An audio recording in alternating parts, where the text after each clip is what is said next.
कांची नगर में दामोदर नाम के एक गरीब ब्राह्मण रहते थे। मैं आपको यहाँ पर बता दूं, कांची नगर तमिलनाडु में चेन्नई के पास है, जो अब कांचीपुरम नाम से जाना जाता है। उन ब्राह्मण के कोई संतान नहीं थी, एकमात्र स्त्री ही उनका परिवार थी और भिक्षा ही उनकी आजीविका थी। भगवान का नाम लेते हुए दामोदर नगर में भिक्षा मांग लाते थे। किसी दिन कुछ ना मिला तो वह दंपत्ति जल पीकर संतोष कर लेते थे। भिक्षा में जो कुछ मिल जाता, ब्राह्मणी उसी से भगवान का भोग बनाती थी। दोनों उस प्रसाद को ग्रहण करते। किसी दिन कोई अतिथि आ जाता तो उसे वे बड़े प्रेम से भोजन कराते और स्वयं उपवास कर लेते थे। दोनों का केवल एक ही काम था, भगवान का भजन। भगवान की भक्ति के अलावा उनके मन में और कोई कामना नहीं थी। कांची के स्वामी श्री वरदराज जी सदा से ही बड़े कौतुकी हैं। बड़े बड़े मंदिरों में रोज उन्हें 56 भोग लगते हैं। धनी मानी लोग उनके लिए नाना प्रकार के पकवान बनाते रहते हैं। ब्रह्मा, इंद्र, कुबेर उनके कृपा कटाक्ष की प्रतीक्षा किया करते हैं। भगवती महालक्ष्मी उनके चरणों को अपनी गोद में लिए उनके मुख कमल की ओर एकटक निहारती रहती हैं कि कभी तो प्रभु किसी नन्ही सी सेवा करने का संकेत करेंगे, पर वे ऐसे हैं कि उनको इनमें से कहीं कुछ देखने की इच्छा ही नहीं होती।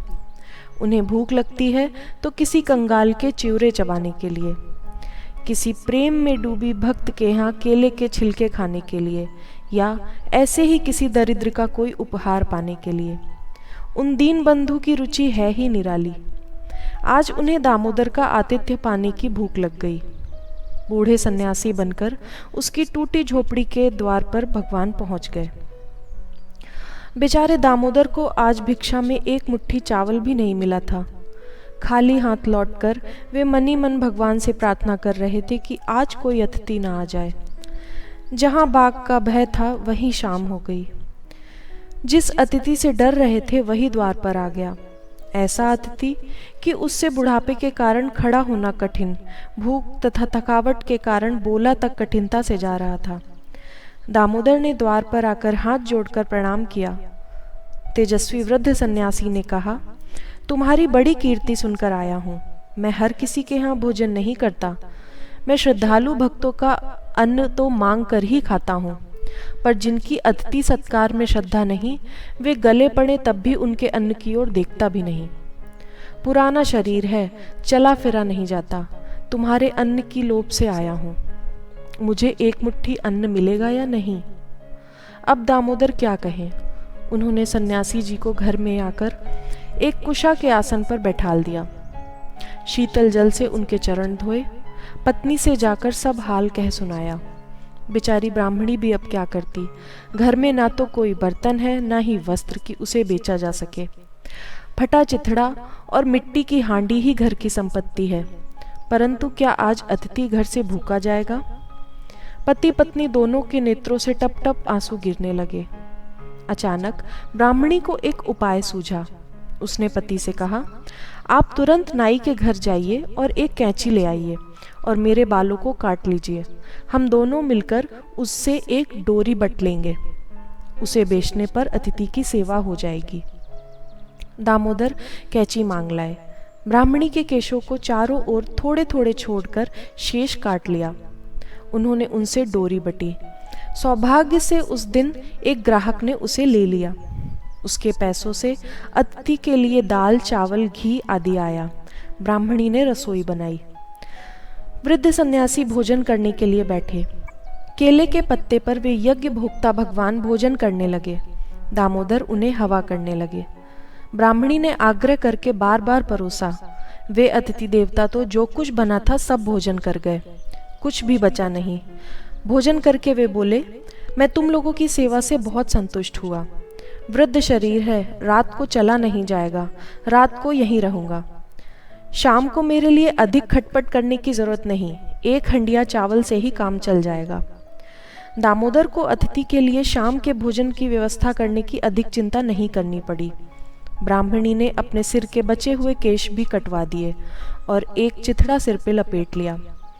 उन केशों की डोरी फिर बटी गई, उसके पैसों से फिर सामान आया और शाम को भोजन में भी अतिथि देवता ने कुछ बचा नहीं छोड़ा।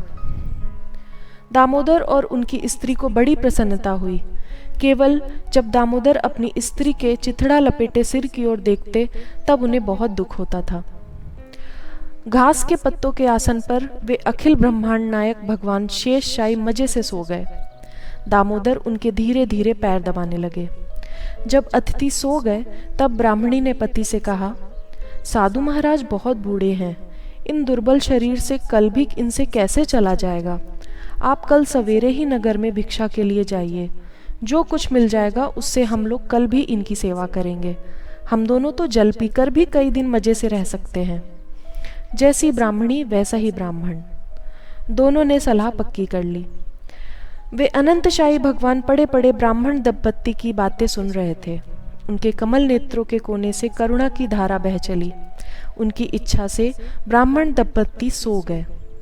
प्रभु ने उठकर पतिव्रता स्त्री के मस्तक पर हाथ रखकर कहा, माता, तेरा मस्तक सुंदर घुंघराले केशों से सुशोभित हो जाए, तेरा शरीर मणि रत्नों के आभूषणों से भूषित सौंदर्य युक्त हो जाए, यह कुटिया राजमहल बन जाए, ये घर रत्नों से भर जाए।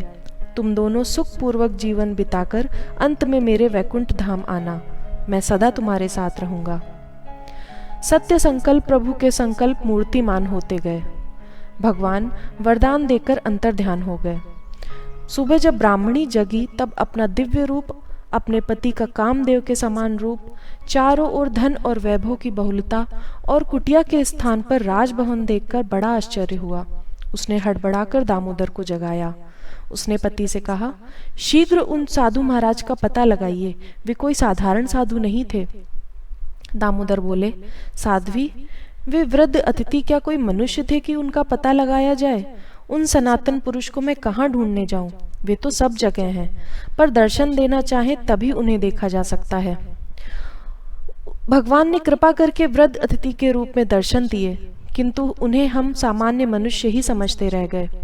हमारे द्वारा उनका कोई आदर सत्कार नहीं हुआ। वे करुणा सागर हमें क्षमा करें। देर तक वे दंपत्ति भगवान की प्रार्थना करते रहे, उन लीलामय के गुण गाते रहे। इसके बाद महोत्सव की तैयारी करने लगे। उनका मन संपत्ति पाकर भी उसमें आसक्त नहीं हुआ। संपत्ति को भगवान की सेवा पूजा का साधन ही उन्होंने माना।